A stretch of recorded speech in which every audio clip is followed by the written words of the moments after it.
नमस्कार, मैं हूं प्रीति रघुनंदन। पाकिस्तान के प्रधानमंत्री इमरान खान की मुश्किलें दिन ब दिन बढ़ती जा रही है। विदेशी कर्ज, महंगाई और विदेशी फंडिंग के मामले पर पहले से घिरे इमरान को अब पाकिस्तान के निर्वाचन आयोग ने भी जोर का झटका दिया है। पाकिस्तान इलेक्शन कमीशन का एक फरमान इमरान के गले की फांस भी बन गया है और शर्मिंदगी का बायस भी। दरअसल पाकिस्तान के इलेक्शन कमीशन ने ही पाकिस्तान के सूचना मंत्री फवाद चौधरी की सदस्यता निलंबित कर दी है। आखिरकार इसकी नौबत क्यों आई, इस मसले का पूरा कच्चा चिट्ठा आज हम आपके सामने खोलकर रख देंगे।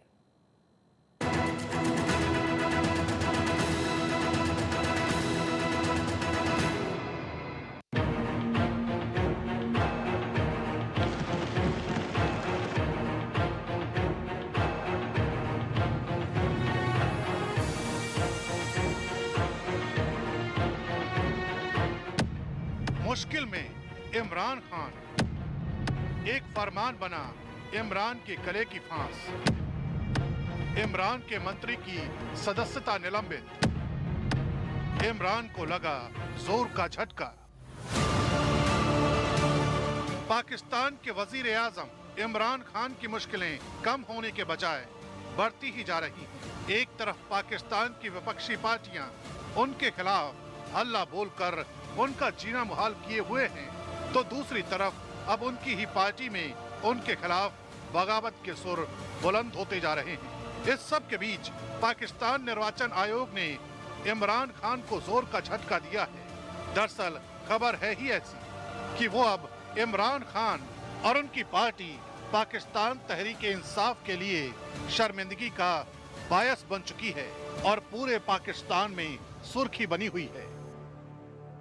इलेक्शन कमीशन ने 150 अरकान पार्लियामेंट की रुकनीत मुअत्तल कर दी। अरकान पार्लियामेंट की रुकनीत गोशवारे जमा ना कराने पर मुअत्तल की गई। कौमी असम्बली के 36, सेनेट 3, पंजाब असम्बली के 69 अरकान की रुकनीत मुअत्तल की गई। सिंध असम्बली के 14, खैबर पख्तूनख्वा असम्बली के 21 अरकान की रुकनीत मुअत्तल की गई। बलूचिस्तान असम्बली के 7 अरकान की रुकनीत भी मुअत्तल कर दी गई है। दरअसल पाकिस्तान के निर्वाचन आयोग ने संपत्ति और देनदारियों का ब्यौरा मुहैया न कराने पर पाकिस्तान के सूचना मंत्री फवाद चौधरी और सिंध के मुख्यमंत्री सैयद मुराद अली शाह समेत तहरीक-ए-इंसाफ पार्टी के 150 संघीय और प्रांतीय जनप्रतिनिधियों की सदस्यता अस्थायी रूप से निलंबित कर दी है। पाकिस्तान में निलंबन से प्रभावित 3 सीनेटर, नेशनल असेंबली के 36 सदस्य, सिंध विधानसभा के 14 सदस्य, खैबर पख्तूनख्वा विधानसभा के 21 सदस्य और बलूचिस्तान विधानसभा के 7 सदस्य शामिल हैं। पाकिस्तानी निर्वाचन आयोग के मुताबिक जिन प्रतिनिधियों की सदस्यता निलंबित की गई है वो अब संसदीय कार्यवाही में भाग नहीं ले सकते और उनकी सदस्यता तब तक निलंबित रहेगी जब तक कि वो निर्वाचन आयोग को उनसे मांगा ब्यौरा जमा नहीं कर देते। यानी इमरान खान को जोर का झटका जरा जोर से ही लगा है। ऐसा लगता है कि प्रधानमंत्री इमरान खान का कंट्रोल देश के दूसरे इंस्टीट्यूशंस पे नहीं रह गया है और सब अलग अलग डायरेक्शन में जाते हुए नज़र आते हैं।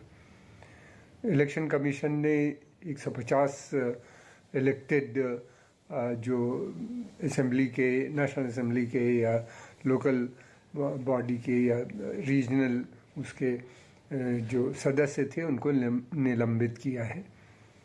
ये बहुत बड़ी संख्या है और मैं समझता हूँ कि ये लड़ाई यहाँ पे अब ये ख़त्म नहीं होगी। अब ये मसला कोर्ट में जाएगा इलेक्शन कमीशन के और ये काफ़ी दिन तक चलेगा। पाकिस्तान में निर्वाचक जनप्रतिनिधियों को हर साल के आखिर में अपनी संपत्ति और देनदारियों का ब्यौरा चुनाव आयोग में जमा कराना होता है, लेकिन जब 150 जनप्रतिनिधियों ने ये नहीं किया तो चुनाव आयोग ने उनके खिलाफ सख्त कदम उठाते हुए ये अहम फरमान जारी किया।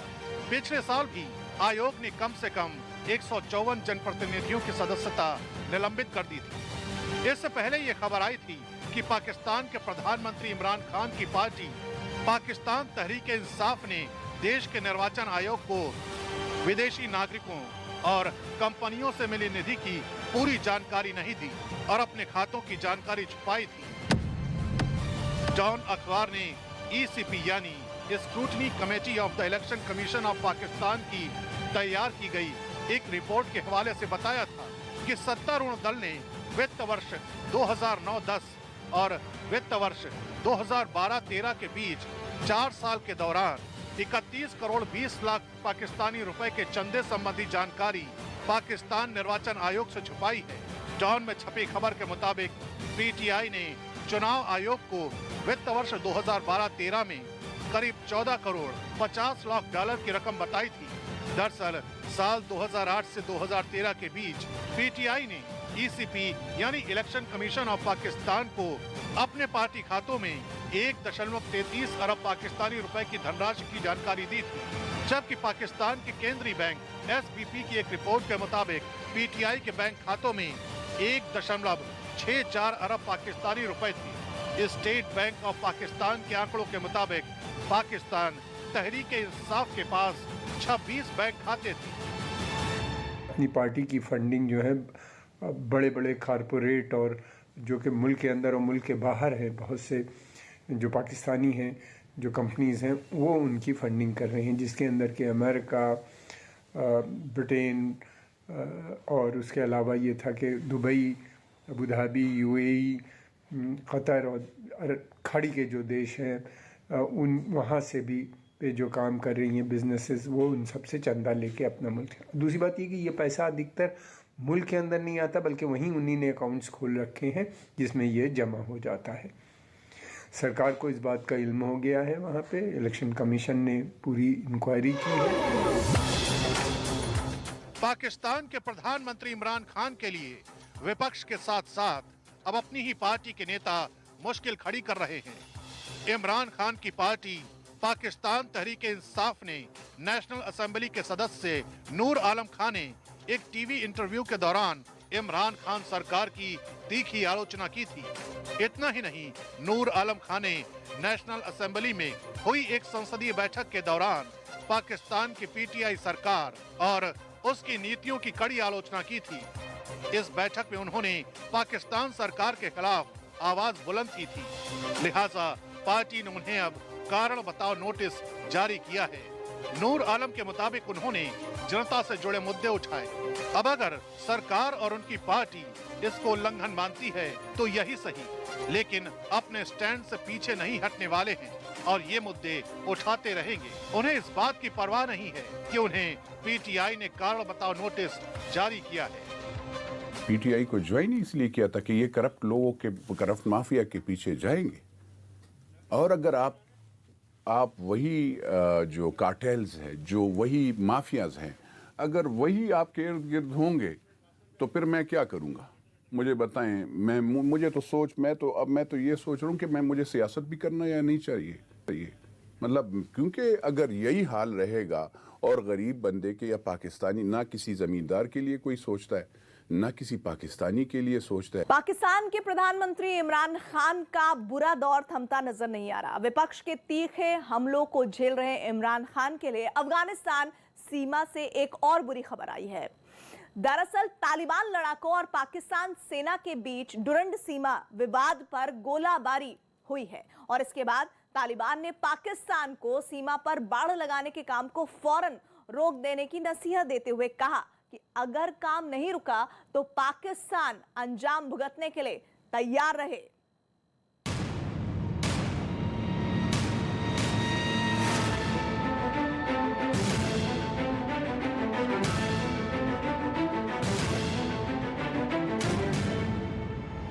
पाकिस्तान और तालिबान की दोस्ती में दरार। सरहद पर बाड़ लगाने को लेकर बढ़ा विवाद। पाकिस्तान अफगानिस्तान सीमा पर गोलाबारी।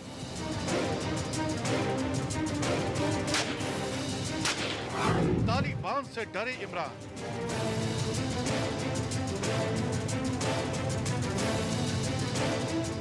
तालिबान और पाकिस्तानी सेना के बीच अफगान सीमा पर डूरंड लाइन को लेकर विवाद घटने के बजाय बढ़ता जा रहा है। हालात इतने बिगड़ चुके हैं कि दोनों ही ओर से सेनाएं आमने सामने हैं। और तोपें आग उगल रही हैं। गोलाबारी की ताजा घटना रविवार रात को उस वक्त हुई जब पाकिस्तानी सेना ने तालिबानी लड़ाकों के ठिकानों पर तोपों से गोले बरसाना शुरू कर दिए। इसके जवाब में तालिबानी लड़ाकों ने भी पाकिस्तानी सेना पर गोले बरसाए। अफगानिस्तान के निर्वासित पत्रकार बिलाल सरवरी के मुताबिक रविवार रात को तालिबानी सैनिकों और पाकिस्तानी सैनिकों के बीच झड़प हुई। पाकिस्तानी सेना की ओर से दागे गए तोप के कई गोले अफगानिस्तान के कुनार जिले के सरकानो जिले में जाकर गिरे। इसके जवाब में तालिबानी लड़ाकों ने भी पाकिस्तानी सेना पर जोरदार पलटवार किया। उन्होंने भी अपनी तोपों से कम 10 गोले पाकिस्तानी सेना पर दागे। इस गोलाबारी पर सरवरी ने अपने ट्विटर हैंडल पर एक वीडियो भी शेयर किया जो रात का है। इस वीडियो में नजर तो कुछ नहीं आ रहा, लेकिन गोलाबारी की आवाजें सुनी जा सकती है। अफगानिस्तान में डेमोक्रेसी तो है नहीं। ये मसले जो होते हैं, जो भी होते हैं, वो गोली बंदूक के माध्यम से तय होते हैं। तो अब देखना ये है कि एक तरफ तो अंदर डिफरेंसेस तालिबान के आपस में बढ़ते चले जा रहे हैं और दूसरी तरफ ये है कि पाकिस्तान को भी लेके कुछ घटक खुश नज़र नहीं आते। फिर ये भी है कि आम जनता में अभी भी तालिबान की सपोर्ट नहीं है। हालांकि वो लोग, आम जनता चाहती नहीं कि अराजकता फैले, लेकिन ये है कि अगर इसी तरह हालात बिगड़ते गए, जो इकनॉमी की हालत है, तो मैं समझता हूँ कि वो दिन दूर नहीं कि जब वहाँ के ऊपर वायलेंस भी हो सकता है। पहले पाकिस्तान की सेना ने शुक्रवार को कहा था कि वो तालिबान के साथ सहमति के बाद ही सीमा ड्यूरेंट लाइन पर फेंसिंग के बचे हुए काम को पूरा करेगी। माना जा रहा है कि तालिबान प्रशासन दोनों देशों के बीच सरहद पर पाकिस्तानी सेना की ओर से लगाई जा रही बाड़ पर सहमत नहीं है और वो लगातार इसका विरोध कर रहा है। रविवार को हुई झड़प से पहले भी कई बार तालिबान और पाकिस्तानी सेना के बीच बाड़ लगाने को लेकर हिंसक झड़पें हो चुकी हैं। अफगानिस्तान पाकिस्तान से लगती 2670 किलोमीटर लंबी सरहद के 90% हिस्से पर बाड़ लग चुकी है, लेकिन 10% हिस्से पर बाड़ लगाने का तालिबान विरोध कर रहे हैं। दरअसल तालिबान शुरू से ही पाकिस्तान अफगानिस्तान के बीच की सीमा यानी ड्यूरेंट लाइन को नहीं मानता है। उसका दावा है कि अफगानिस्तान का इलाका वर्तमान सीमा से काफी आगे तक है। तालिबान के प्रवक्ता ज़बीउल्लाह मुजाहिद ने अफगानिस्तान पर कब्जे के फौरन बाद कहा था कि तालिबान की नई अफगान सरकार इस मुद्दे पर अपने रुख का ऐलान करेगी।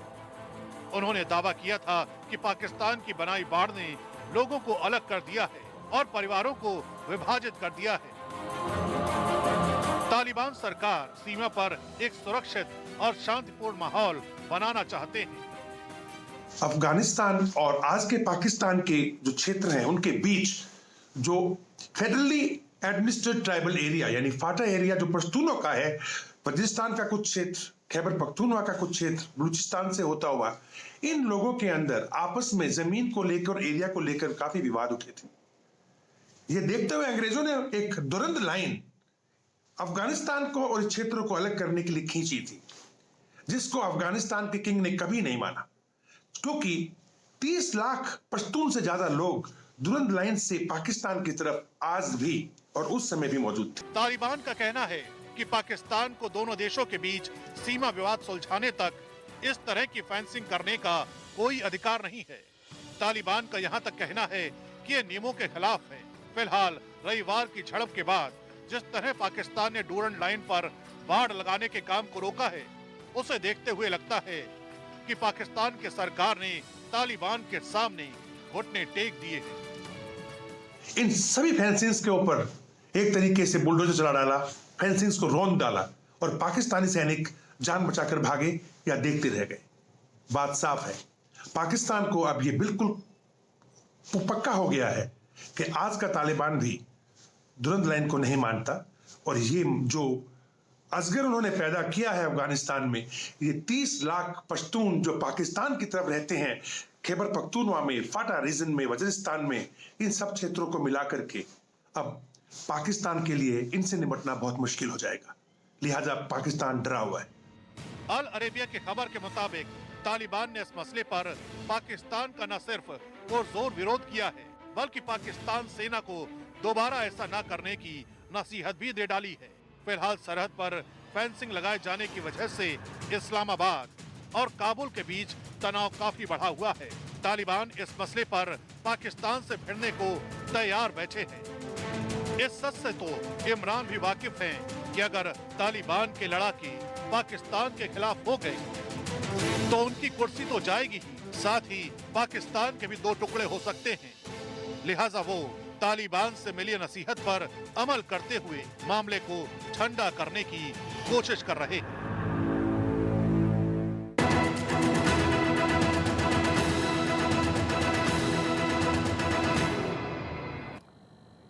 और अब बात चीन के झूठ की। चीन झूठ बोलता है, ये बात पूरी दुनिया जानती है, लेकिन कितना, अब इसका जवाब भी मिल गया है। 17,000%। सुनने में भले ही अजीब लगे, लेकिन जिस कोरोना ने दुनिया को हैरान परेशान कर रखा है, उससे जुड़ा ये आंकड़ा चीन के फरेब से पर्दा उठाने के लिए काफी है। ये एक ऐसा धोखा है जिससे खुद चीन भी डरता है। चंद हफ्तों बाद चीन में होने वाले विंटर ओलंपिक्स के लिए चल रही तैयारियां भी कुछ ऐसा ही इशारा कर रही हैं। ये आंकड़ा है कोविड से हुई उन गुमनाम मौतों का, जिसे दुनिया से लगातार छिपाता रहा है चीन।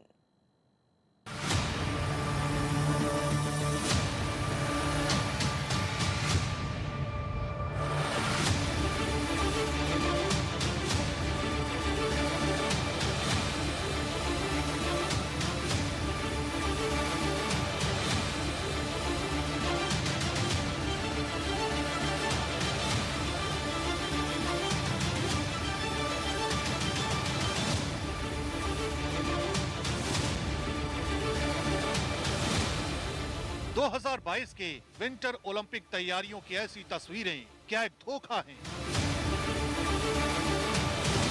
बीजिंग की गलियों में सन्नाटा है। ये सन्नाटा क्या चीन के डर की गवाही दे रहा है? विंटर ओलंपिक के लिए ये हाईटेक इंतजाम किए जा रहे हैं। क्या इंसानों से ज्यादा मशीनों पर भरोसा? क्या कोविड पर चीन के फरेब की नई तस्वीर है? ऐसा कोई भी सवाल नहीं है जो हमें और आपको चौंका सके। चीन के धोखे का जो आंकड़ा आपके सामने आने वाला है, उसने पूरी दुनिया को चौंका दिया है। गलियों, सड़कों, मोहल्लों और बाजारों में चीन का यह एक्शन उसी आंकड़े से पैदा हुए डर की तस्वीर है। लेकिन उस आंकड़े से पहले देखिए ये तस्वीर। चंद दिनों पहले आए इस वायरल वीडियो में कोविड से चीन की जंग मेटल के बने इन बॉक्सेस तक जा पहुंची है। आधिकारिक पुष्टि तो नहीं की जा सकती, लेकिन दावा ये है कि ये मेटल बॉक्स चीन ने अपने ही उन नागरिकों के लिए तैयार किए हैं जिन्हें कोविड इन्फेक्शन होने पर यहाँ रखा जाना है। मेटल का एक कमरा, एक बाथरूम और खाने पीने के लिए सरकारी एजेंसियों का सहारा। कोविड से पूरी दुनिया परेशान है, लेकिन अपने ही नागरिकों को इस तरह से कैद करने की योजना कोई सरकार सोच भी नहीं सकती। क्या वह अपने ही लोगों को मेटल बॉक्स में क्वारंटाइन करता? क्या कोरोना अगर चीन में कंट्रोल में होता तो क्या वह बाहर के लोगों को ओलंपिक में देखने के बजाय केवल जो लोग उसमें पार्टिसिपेट करने के लिए मैंडेटरी हैं, क्या उन्हीं को ही परमिशन देता? जाहिर है नहीं। इसका मतलब यह है कि कोविड से जूझ रहे चीन ने एक तरफ तो पूरे विश्व को अपने झांसे में रख रखा है क्योंकि सूचना का पूरी तरह प्रचार और प्रसार नहीं है, और दूसरी तरह उसने ओलंपिक्स को सक्सेसफुल बनाने के लिए हर तरह की कोशिश जारी कर रखी है। लेकिन चीन कोविड से निपटने के लिए अपने नागरिकों पर अत्याचार कर रहा है, क्योंकि चीन कोविड से नहीं, कोविड के आंकड़ों से डरता है। दुनिया में कोविड के आंकड़ों से खिलवाड़ की सबसे बड़ी मिसाल बन गया है चीन के इस धोखे से पर्दा उठाने का दावा किया है न्यू जर्सी के स्टीवन इंस्टीट्यूट ऑफ टेक्नोलॉजी के एक एनालिस्ट ने। दावा यह है कि चीन ने कोरोना से हुई मौतों का आंकड़ा छिपाया। इस स्टडी के मुताबिक चीन में असल मौतें आधिकारिक आंकड़े से 17,000% ज्यादा हुई होंगी। चीन ने कागज पर सिर्फ 4,000 636 मौतें दर्ज की, जबकि स्टडी के मुताबिक चीन में 17 लाख लोगों ने कोरोना से जान गंवाई होगी। ऐसे डॉक्टर्स, ऐसे साइंटिस्ट जिन्होंने कोरोना वायरस की इंफॉर्मेशन को अंतर्राष्ट्रीय समुदाय के साथ, अपनी जो कम्युनिटीज़ के साथ शेयर करने की कोशिश की, उन्हें हरास किया गया और कई ऐसे डॉक्टर्स की मृत्यु की भी खबरें आईं। तो चाइना लगातार जो कोरोना की बीमारी की जो इन्फॉर्मेशन है उसको दबाने और छुपाने का काम करता रहा है और उसने मृत्यु का आंकड़ा भी दबाया और छुपाया है, डेटा का उसने सप्रेशन किया है। और स्टीवन इंस्टीट्यूट ऑफ टेक्नोलॉजी के डायरेक्टर जॉर्ज कैल्हन ने अपनी स्टडी में इस बात को स्पष्ट रूप से पाया है कि चाइना में जो मृत्यु का आंकड़ा है वो बहुत ही ज़्यादा हो सकता है, बहुत ही बड़ी संख्या ये हो सकती है। George Calhoun Steven Institute of Technology के क्वांटिटेटिव फाइनेंस प्रोग्राम के डायरेक्टर हैं और 2 साल से दुनिया भर में कोविड और उसके वेरिएंट के आंकड़ों पर काम कर रहे हैं। जॉर्ज कैल्हन के मुताबिक चीन ने कोरोना को लेकर जो झूठ बोला वो हजम नहीं किया जा सकता। ये मुमकिन नहीं है, ना तो चिकित्सा विज्ञान के हिसाब से और न ही गणित के आंकड़ों के हिसाब से। जॉर्ज के मुताबिक 2020 का साल याद कीजिए, न कोई वैक्सीन थी, न ही कोई दवा थी। उस वक्त भी इतनी बड़ी असुरक्षित आबादी में कोविड से 0 मौतें हुई, वो भी तब जब उनके यहाँ दसियों हजार मामले थे। Study Stevens Institute of Technology के क्वांटिटेटिव फाइनेंस प्रोग्राम के डायरेक्टर जॉर्ज कैल्हन के द्वारा की गई है। जॉर्ज कैल्हन ने ये जो आंकड़े द इकोनॉमिस्ट के द्वारा डेवलप्ड एक मॉडल के आधार पर जो डेटा जनरेट किया गया था उसकी स्टडी को करके निकाला है और इसमें स्पष्ट रूप से दिखाई देता है कि चाइना ने डेटा का सप्रेशन किया है, चाइना ने आंकड़ों को छुपाया है। चाइना में जो मौतों का आंकड़ा है वो बहुत ही ज़्यादा है, ये लगभग 17 लाख के आसपास तक का हो सकता है, लेकिन चाइना ने इसे मात्र 4,636 का बताया था। जाहिर है ऐसा तभी हो सकता है जब एक बड़ा झूठ बोला जा रहा हो। चीन ऐसा ही कर रहा था। एक तरफ वो आज भी अपने फायदे के लिए कोविड से जूझ रही आबादी के साथ दुश्मनों की तरह पेश आ रहा है, खाने के लिए अपने ही नागरिकों को मार खानी पड़ रही है। इतना ही नहीं, क्वारंटीन और लॉकडाउन ने चीन के लोगों के लिए जिंदगी को इतना मुश्किल कर दिया है जैसा दुनिया के किसी दूसरे मुल्क में नहीं हुआ। दरअसल दुनिया भर की सरकारें आपदा में हुई मौतों के आंकड़े से डरती हैं, लेकिन चीन ने तो हद ही कर दी। आने वाले नए साल के जश्न और विंटर ओलंपिक्स की तैयारियों से ये संदेश देने की कोशिश की जा रही है कि चीन में ऑल इज वेल है। लेकिन क्या वाकई ऐसा है? स्टीवन इंस्टीट्यूट ऑफ टेक्नोलॉजी की इसी रिपोर्ट में चीन की चाल का गंदा चेहरा भी देखी। रिपोर्ट में इस बात का भी जिक्र है कि आंकड़ों में हेराफेरी तो सभी देशों ने की, लेकिन चीन ने तो भरोसे की हत्या ही कर दी। स्टीवन इंस्टीट्यूट ऑफ टेक्नोलॉजी के जॉर्ज कैल्हन ने अपनी रिपोर्ट में दावा किया है कि अमेरिका में कोविड से हुई असल मौतें कागजी मौतों से 30% ज्यादा रही होंगी। इसी तरह रूस में 300% ज्यादा मौतें होने का हिसाब लगाया गया है, लेकिन चीन का आंकड़ा देखिए, दस्तावेजों में 1% से भी कम मौतें हुई हैं। अगर सही आंकड़ा दर्ज हुआ होता तो चीन को 17,000% ज्यादा मौतें दिखानी पड़ती। उसकी हमेशा कोशिश थी कि वह उसका स्रोत नहीं है और न तो उसके देश में इसका ऐसा प्रभाव है जिसमें तमाम जानें जा रही हैं, और वह कोशिश कर रहा था पूरे विश्व को यह दिखाने के लिए कि वह कोविड को कंट्रोल कर पाने में सक्षम रहा है, और साथ ही साथ उसने वैक्सीन का भी जल्दी से निर्माण किया है, जबकि WHO द्वारा उस वैक्सीन को मान्यता भी बहुत लेट मिली है, वो भी सिर्फ इमरजेंसी यूज के लिए। आगे आने वाले समय में चीन का कोविड की मौतों से संबंधित ये झूठ सारे विश्व पर बहुत भारी पड़ेगा। चीन की इसी पर्देदारी के लिए वहाँ की सरकार ऐसे तमाशे करती है और चुप्पी साध लेती है। आवाज उठाने वालों को सजा मिलती है या वो गायब हो जाते हैं, बाकी डर से चुप बैठ जाते हैं।